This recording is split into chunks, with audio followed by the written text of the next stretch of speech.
Muita chuva aqui em Araguaína, Tocantins.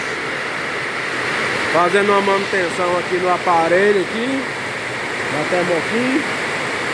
Só dar uma ida ali na Bolívia. Então um toró d'água desde ontem.